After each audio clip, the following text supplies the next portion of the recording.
안녕하세요, 키포TV의 키포입니다. 오늘은 부동산 경매 단점에 대해서 알아보도록 하겠습니다. 여러분들 어느 방법이 좀 싸게 살 수 있을까요? 아파트를 살 때 경매를 하는 방법과 일반 복덕방에 가서 사는 방법 어느 게 싼가요? 알아보도록 하죠. 일단 그 전에 경매 부동산 사는 방법 중 하나일 뿐이다. 이건 뭐 당연한 거긴 하겠지만 매매 절차에 대해서 한번 알아보도록 하겠습니다. 우리가 아파트를 산다고 가정을 하면 그냥 일반적으로 중개사무소 가서 사는 방법이 하나가 있을 거고, 청약, 신규 분양을 받는 방법이 하나가 있겠죠. 그럼 나머지 세 번째가 뭐예요? 마지막으로 경매입니다. 경매를 통해 사야 남들보다 싸게 살 수 있다. 원래 10억짜리인데 경매를 통하면 9억이 살 수 있다. 이렇게 좀 생각을 할 수가 있죠. 그럼 한번 확인해 볼까요? 이게 일단 법원 경매정보 사이트에 올라온 물건입니다. 용인에 동부아파트라는 게 있는데 감정평가를 해봤더니 7억 3,500이래요. 근데 실제 낙찰 금액은 8억 3,700이네요. 옆에 실거래를 보니 큰 차이가 없습니다. 이래서 아파트, 특히 권리관계가 큰 문제가 없는 경우는 싸게 살 수 있습니까? 현실은 싸지 않습니다. 뉴스를 끌고 온 걸 한번 볼까요? 아파트 경매 평균 낙찰가율 110% 넘어 부동산 경매 불장, 이런 뉴스들이 최근에 21년 7월 2일 뉴스입니다. 이렇듯 아파트 같은 경우에는 사실은 거래가가 비슷합니다. 그러면 유형 첫 번째를 볼게요. 첫 번째, 소액 투자자들입니다. 예를 들면 인천에 1억짜리 낙찰을 받았어요. 빌라를. 대출을 7천을 끼고 월세를 보증금 1,000에 50만원짜리를 맞춘 거예요.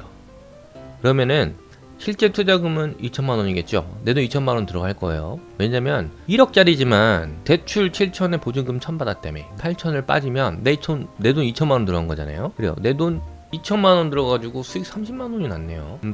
대출 이자 빼고 30만 원 남아요. 자, 그럼 저런 거 한 3개 정도 하면 월 100만 원이네요. 월 100만 원이 따박따박 나오네. 너무 좋아 보이네요. 그죠? 현실은 어떻게 되죠? 지금은 사실은 안 돼요. 이런 게. 이제 불과 한 2년 전 정도만 해도 이렇게 하는 경매 학원들이 가이던스를 이렇게 많이 주긴 했는데, 현실은 지금은 이제 1주택자라도 실거주를 해야 되죠. 대출을 하게 되면.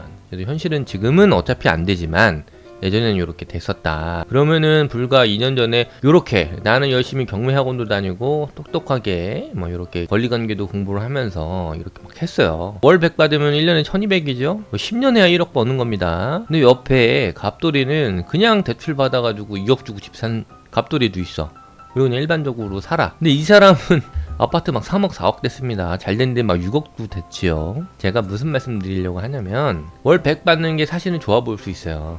이런 게. 근데 계산기 집에 놓고 두들겨 보세요. 나무와 숲을 제가 말씀드렸는데, 항상 잘하는 사람들, 멀리 보는 사람들은 이 눈앞에 있는 월 100만 원의 수익보다는 아파트 차익이죠. 부동산의 차익형을 선호합니다. 이거는 대부분 다 그래요. 이제 금액만 놓고 보면 사실은 이런 선택을 안 해. 야, 너 1,000만 원 벌래, 억 벌래 하면 이거 선택을 하거든요.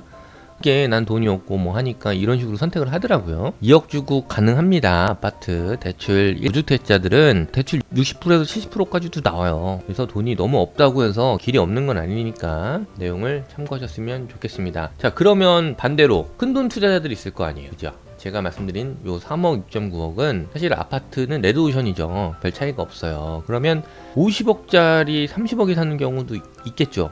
이런 것들은 블루오션이죠. 20억이 남으니까. 현실은 어떻게 됩니까? 이거 되게 큰 돈이죠. 변호사 소송 걸어야 돼요. 개인이 하기 쉽지 않습니다. 큰돈 투자자들이 블루오션을 어떻게 해? 경매로 돈 버는 구조입니다. 일단 구조를 간단하게 살펴보면 간단해요.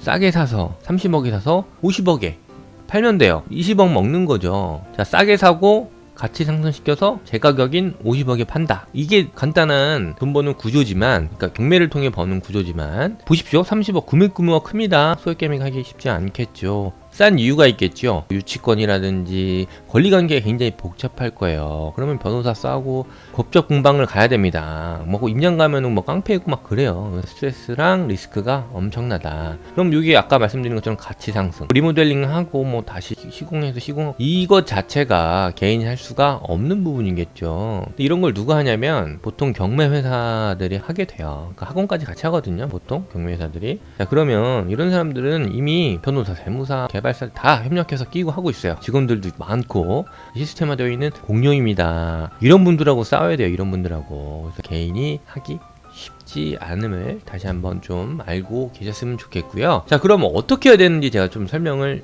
드리겠습니다. 너무나 간단합니다. 결론, 내재 가치, 입지에 집중해라, 이겁니다. 주식도 저평가된 가치 있는 주식을 사잖아요. 아파트도 마찬가지예요. 제가 요거 하나 예를 들어서 설명을 하나 드릴게요. 3기 신도시 개발 계획이거든요. 3기 신도시가 되는 여부랑 상관없이 된다고 가정을 하면 일단은 뭐 GTX라든지 신도시 뭐 이런 게 좀 들어오겠죠. 3기 신도시니까. 그러면 이 주변에 봐봐, 가천 주암을 예를 들어볼게요. 여기 신도시가 들어오면 이 주변, 신도시가 들어오는 주변에 인프라가 좋아지잖아요. 그러면 뭐 영화관이 들어오고 또 도로가 넓어지고, 신도시가 들어와서 인프라가 좋아지면 그 주변의 시세까지도 같이 동반 상승을 하겠죠. 그게 미래 가치입니다. 그래서 제가 말한 내재 가치, 미래 가치에 집중하라는 게 이 부분이에요. 만약에 내가 가천 주암이나 뭐 하남, 강남에 가까운 이런 신도시 주변의 아파트를 미리 사놓는 거예요. 그 다음에 아파트가 아니라도 좋아요. 빌라가 될 수도 있는 거죠. 금액이 좀 적으면.